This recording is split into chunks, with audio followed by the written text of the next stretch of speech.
les éloges. On a suivi partout le présent et passé. Ce sont que les éloges pour le travail que vous avez abattu. Et merci et poursuivez ce grand combat pour l'intérêt de la population du Lualaba. À Monsieur le ministre des Mines, j'ai une question. Le Lualaba étant minier, sa population vit de ces mines. Malheureusement, nous avons appris que les comptes de certaines sociétés qui contribuent au développement de cette province sont bloqués par la PGI.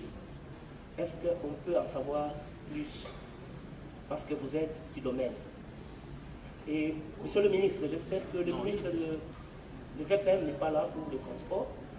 Au Lualaba, nous avons un problème sérieux, et ce problème retombe sur le gouvernement provincial en ce qui concerne la route RN39, compris entre Kolwezi et Dilolo.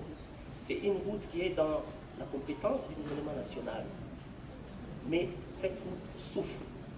Et le gouvernement provincial a fait des calculs pour éviter cette route et aider le développement du Lualaba profond. Pourquoi le gouvernement national ne veut pas réhabiliter cette route? Alors qu'il y a eu révision du contrat sinon congolais. Mais pourquoi on n'a pas tenu compte de cette route Kolwezi-Dilolo? Merci. Vous posez une question pertinente, mais tout de suite, je ne vous demanderai pas de retirer ce que vous avez dit, mais vous ne pouvez pas dire que le gouvernement ne veut pas. Non. Il faut considérer que le gouvernement central regarde... Pour l'honneur que vous faites pour notre province du Lualaba. Par 90% de ces jeunes. Ces jeunes-là, c'est parce qu'ils n'ont pas un grand capital pour pouvoir aussi aller, mais nous pensons que dans les temps qui viennent, ces jeunes Congolais sont en train d'accumuler des capitaux avec le petit bénéfice, et demain, ils pourront aussi pouvoir devenir des grands patrons et commencer. On commence petit à petit. Des aéroports mais bien sûr, ils vont le construire à Kapanga et à Dilolo. Merci beaucoup.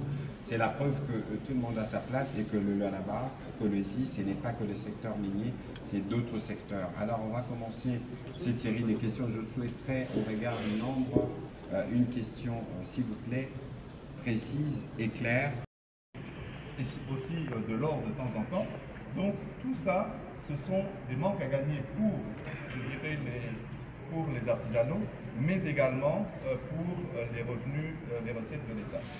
Je rajouterai en dernier point, c'est que nous faisons également, donc au sein des coopératives, nous avons mis en place des assurances maladie, mais également assurances décès pour le bénéfice des creuseurs. Donc moi j'encourage au maximum de nos creuseurs à poursuivre cela et aller s'enrôler, s'inscrire pour pouvoir bénéficier de ces assurances qui sont mises en place. Voilà, on va ouvrir, Madame la gouverneure, une toute petite. Comment intégrez-vous les entrepreneurs congolais dans tout ce que vous faites? Est-ce qu'ils trouvent leur place? Je pense que oui. Vous aviez constaté aujourd'hui qu'il y avait des jeunes qui ont construit la caserne de pompiers, mais aussi tout ce qui s'est aujourd'hui en ville. La ville est très propre, l'assainissement est entre les mains des jeunes. Le directeur de l'assainissement, c'est un jeune qui est en train d'employer beaucoup de jeunes, mais qui sont encadrés par des sociétés créées par des jeunes. Tout ce que vous voyez comme caniveau au niveau de toute la ville de Kolwezi est entre les mains des jeunes qui sont en train de construire leur province. Donc nous y passons par l'appel d'offres, ceux qui ont la capacité compétitive, ils ont leur contrat. Mais il y a aussi des contrats tels que l'aéroport. Nous passons aussi les offres, mais ce sont ceux qui ont la capacité de pouvoir construire et qui ont la capacité aussi financière, parce qu'il ne suffit pas seulement qu'on leur donne le contrat. Des ressources du budget national. Mais ce secteur minier est également un grand contributeur en termes d'emploi pour les Congolais. Alors, il y a la mise en place également de la sous-traitance, toute la sous-traitance qui bénéficie à l'ensemble, à une bonne partie d'entrepreneurs congolais. Vous devez savoir que le secteur minier est un secteur très capitalistique. C'est un secteur qui nécessite beaucoup de capitaux et pour l'instant, nous sommes en train de développer, selon la vision du chef de l'État, une classe d'entrepreneurs, une classe de millionnaires qui demain pourra justement investir dans des grandes exploitations industrielles. Maintenant, sur les aspects artisanaux, je voulais d'abord rappeler... Si je peux m'exprimer ici, qui se passe ici au Lualaba. Voilà, merci Monsieur le ministre. Donc aujourd'hui, on peut dire que la République démocratique du Congo est reconnue comme étant le premier producteur mondial de cobalt. Et d'ailleurs, Kolwezi et le Lualaba est appelé la capitale mondiale du cobalt à cet effet. Mais également, nous sommes deuxième producteur mondial du cuivre et nous avons des ressources telles que le lithium. La gouverneure vient de rappeler aussi le nickel, du chrome, des terres rares. Donc tous ces éléments qui sont importants à la transition énergétique. Alors, c'est là, aujourd'hui, ce que veut le chef de l'État dans sa vision, c'est que les ressources naturelles de la République démocratique du Congo puissent être justement un levier de développement, un levier stratégique de développement durable au bénéfice de nos populations. Et au Lualaba, ici, sous le leadership de Madame la gouverneure, vous avez l'exemple même où les ressources et les revenus générés par le secteur minier peuvent être utilisés justement pour le développement avec l'ensemble des inaugurations qui viennent d'être faites ici. Et je pense, faute de temps pour son Excellence Monsieur le Président de la République, il y a encore d'autres... En tant que ministre de vous puissiez nous faire plus ou moins les résumés de grandes infrastructures que le président de la République a inaugurées, peut-être qu'en commençant par où nous sommes, ensuite par le centre, le village de congrès, comme vous l'appelez ici, et après nous pourrons peut-être faire un commentaire sur l'une ou l'autre activité, parce que personnellement j'ai été marqué de voir. Commençons par l'aéroport. L'aéroport, nous ne sommes qu'à notre première phase, parce que comme vous l'avez suivi, le directeur général de la RVA a dit qu'il y avait encore beaucoup de chantiers qui se poursuivaient. Si vous regardez en diagonale, vous allez voir qu'il y a la nouvelle tour de contrôle qui est en construction. Mais nous continuons, il n'y a pas seulement la nouvelle tour de contrôle, mais il y a aussi l'aérogare, le pavillon présidentiel qui est à 70% de construction. Donc le complexe n'est pas encore fini. Ça, c'est notre premier module. Il y aura le deuxième module, mais avant de passer au deuxième module, nous voulons d'abord terminer la tour de contrôle, terminer l'aérogare ou le pavillon présidentiel afin de boucler le boucle par rapport à notre premier plan de développement aéroportuaire. Maintenant, parlons de ce qui a été déjà inauguré. Le grand projet, c'était le projet du village de Congrès. Le village de Congrès, je suis avec le ministre de Mines, à chaque fois que nous voyageons, allons à l'extérieur. Quand on parle cobalt, on parle de la RDC. Quand on parle cuivre, on parle de la RDC. On parle manganèse, on parle de la RDC. Bref, tous les minéraux critiques sont au niveau de la RDC. Alors pourquoi à chaque fois aller discuter de nos minéraux en dehors de la RDC? C'est ça qui a poussé cette province qui est la province pilote, mais qui est aussi la province minière, n'est pas avoir une salle ou des complexes où on peut discuter de nos mines, n'était vraiment pas, c'était presque une crime que nous pouvons dire. Donc on s'est dit on devait tout faire pour que nous puissions avoir notre propre salle, des infrastructures qui permettent à ce que nous puissions en tout cas appeler les gens, inviter les gens, les investisseurs, ceux qui veulent parler de mines, venir discuter de nos mines au niveau de la province du Lualaba. Le village de Congrès, c'est une salle, comme vous l'avez vu, qui est composée de plusieurs bureaux qu'on appelle des bureaux où peuvent se discuter en panel. S'il y a ceux qui veulent le nickel, le ministre va le confirmer, nous avons du nickel au niveau de la RDC. Du côté de l'espace Kassai, vous pouvez trouver du nickel. Donc nous voulons Il y a des panels où vous entrez dans un des bureaux, vous ne parlez que du nickel. Vous entrez dans l'autre, il n'y aura que des réunions de cobalt. Voilà, ainsi de suite. Au moins, au bout d'une journée, plusieurs réunions peuvent se tenir et avoir des solutions. Pourquoi pas discuter sur le prix? C'est le prix qui nous intéresse le plus. Donc voilà, le village de Congrès en tout cas, a une importance capitale pour la République démocratique du Congo, sans compter la CENI. Combien de places assises pour le village de Congrès? C'est 1500 places assises. Donc nous pouvons inviter, même le président peut inviter ses homologues parce qu'il y a des appartements, comme vous avez vu, ces appartements-là sont spéciaux présidentiels. Il y a au moins 8 appartements qui sont là-bas. Donc le président peut inviter ses homologues, ils seront dans ces quartiers que nous appelons ici au Lualaba, le quartier présidentiel, donc ils seront sécurisés et ils pourront discuter de tout ce qui se passe dans les domaines miniers, pourquoi pas agricoles ou autres, ou infrastructures. Nous sommes en train de construire, donc on ne peut pas discuter seulement de mines. Demain, je crois pour le briefing de demain soir, nous serons justement au village de Congrès où nous pourrons profiter justement de cette salle. Madame, félicitations, parce que nous étions ici avec la Première ministre pour le KBM il y a à peu près 3 semaines. On n'était pas sûr que vous tiendrez les paris, mais nous voyons que le pari a été tenu. Mais vous nous parliez tout à l'heure du bâtiment de la CENI. Pourquoi avoir choisi de soutenir la Commission électorale nationale indépendante alors que nous ne sommes pas à la veille qui sont en train de tuer? Un message à ceux qui sont en train de faire du mal à leurs propres frères, un message à ceux qui veulent diriger la RDC. La seule voie, la voie de la paix, c'est les élections.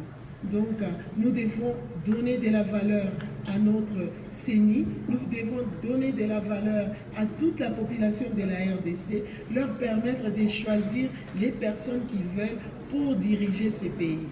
Ne nous ramenez pas dans la guerre, nous sommes très fatigués. Il y a nos frères de l'Est qui n'ont pas vu la joie. Ce n'est que fuir la guerre. En tout cas, pour ceux qui ont le cœur, qui se disent qu'ils sont Congolais, je leur dis, moi j'ai fait un pas. La province du Lualaba, la population du Lualaba, la RDC de Félix-Antoine Tshisekedi Tshilombo veut travailler dans la paix, veut diriger le pays par les élections. C'est ça le message. Le message pour celui qui ne comprend pas, je pense que je suis en train de l'expliquer encore là où il se trouve, qu'il puisse comprendre que nous voulons que nos enfants puissent nous remplacer demain. Pas nous remplacer avec violence. Nous voulons que nos enfants passent par ces bureaux-là, qu'ils puissent aller s'enrôler, venir chercher à voter les personnes qui vont voter. Nous encourageons la CENI, nous encourageons à ce que nous allons toujours aux élections au lieu de... Clair, je paraphrase ce que disait hier le président de la CENI à propos, les Congolais rejettent naturellement toute prétendue rébellion armée dite populaire, pourtant orchestrée, télévisée de l'extérieur et qui prétend réinstaurer la démocratie, alors que même leurs actes et les discours les contredisent. On a vu tout à l'heure l'image avec laquelle je commençais cet exercice de redevabilité. Madame, on va vous laisser respirer un tout petit peu parce qu'on a été voir le bâtiment de la direction des impôts du Lualaba. On ne pourra pas parler de tout, mais on avait pris à titre illustratif pour montrer véritablement la dynamique que vous avez portée ici est une dynamique, et d'ailleurs dans la discussion avec les gouverneurs, c'est les mêmes sentiments, les mêmes degrés d'engagement, mais monsieur le ministre de Mines, les degrés d'engagement, la volonté politique qui a été visible et perceptible ici, a donné du résultat, y compris parce que les mines, les principales en tout cas. Le peuple du Lualaba, en venant personnellement pour inaugurer tous ces chantiers, nous étions en train de dire il y aura des inaugurations, pas l'inauguration, des inaugurations. Voilà. Mais parlons-en un tout petit peu parce que c'est fatigant, j'ai envie de dire. Mise en place par le président de la République et pilotée par la Première ministre qui permet aujourd'hui d'avoir ce qui s'est fait ici au Lualaba. C'est pas moi qui vais vous rappeler que presque la moitié du budget de la République démocratique du Congo vient du secteur minier, mais les secteurs miniers, on le sait, les ressources sont aussi épuisables, mais quelles sont les réflexions qui sont faites? Voilà plus ou moins les thématiques autour duquel nous allons discuter ce soir, mais on ne saurait commencer cet exercice sans dénoncer la barbarie. Vous tous, vous avez vu cette vidéo choquante ce matin d'un assassinat lorsque nous disons que ceux qui occupent les parties est de la République démocratique du Congo gouvernent par crime. C'était une des preuves à nouveau que nous voulons condamner de la manière la plus ferme et la plus énergique. Ce n'est pas parce que vous n'arrivez pas à administrer ces parties du territoire que vous devez commencer impunément à tuer de cette manière. Ceci est totalement inacceptable. Madame la gouverneure, bonsoir. Mais je vous remercie de trouver encore de force et de l'énergie parce que nous sommes ici depuis 2 jours. C'est 2 jours de travail intense, c'est 2 jours d'inauguration incessante. Et ce soir, nous avons voulu être dans cet aéroport qui est l'une des belles œuvres qui ont été inaugurées par le président de la République. Mais en premier, est-ce que vous pouvez nous dire d'abord quel est le sentiment général des Lualabés et des Lualabaises qui accueillent une nouvelle fois le président de la République qui vient pour un séjour assez long avec des activités, notamment le Conseil des ministres, la conférence des gouverneurs. Comment cette population accueille cette visite du président de la République, de la Première ministre et bientôt de tous les gouverneurs?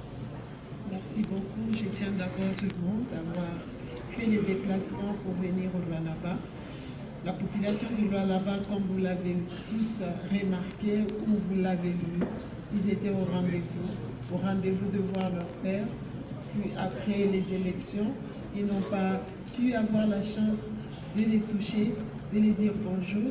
Ils ont été au rendez-vous, malgré qu'il n'y avait pas d'autres activités par rapport, par exemple, les meetings, on pouvait voir le plus grand nombre. Mais ils ont été au rendez-vous, ça montre à quel point ils attendaient, ils ont le père de la nation dans leur cœur et ça leur manquait. Voilà ce que nous pouvons dire et avoir tout ce qui s'est passé pendant les 2 jours. Moi-même, je n'ai pas Dernières 10 années pour voir des choses véritablement se faire dans le sens de profiter aux Congolais. Nous allons évidemment recourir au ministre national de Mines, qui est à ma droite, qui pourra lui aussi expliquer. Ce n'est pas la première fois que nous avons voulu en même temps associer le ministre national de Mines, parce que les mines ont toujours existé, en tout cas si je me réfère à ce que la gouverneure me disait tout à l'heure, depuis 100 ans. Le Congolais a un visage, je pense que la ville de Kolwezi atteste que cela est possible. Et ce soir, nous voulons donc revenir sur le grand axe du séjour du président de la République dans cette ville, pas seulement, mais nous allons revenir aussi sur ce qui a été fait pendant toutes ces années qui nous permet aujourd'hui d'être assis à cet endroit qui fera de cet aéroport une ouverture pour non seulement nos ressources, mais aussi pour tous ceux qui veulent venir investir et travailler en République démocratique du Congo. Et donc ce soir, nous n'allons pas faire un focus d'abord sur la conférence de gouverneurs. Nous aurons l'occasion de revenir peut-être au sommaire si le ministre de la Santé nous rejoint. Mais demain, nous reviendrons sur la conférence de gouverneurs, pourquoi on a choisi de parler de la santé et quelles ont été les interactions qui ont été faites entre gouverneurs, notamment avec la gouverneure du Lualaba, la seule femme de 26, qui pourra partager son expérience parce que nous avons vu que le modèle développé ici est un modèle qui touche plus les mamans que les papas. Docteur Patricia, est-ce que vous pouvez nous en dire plus?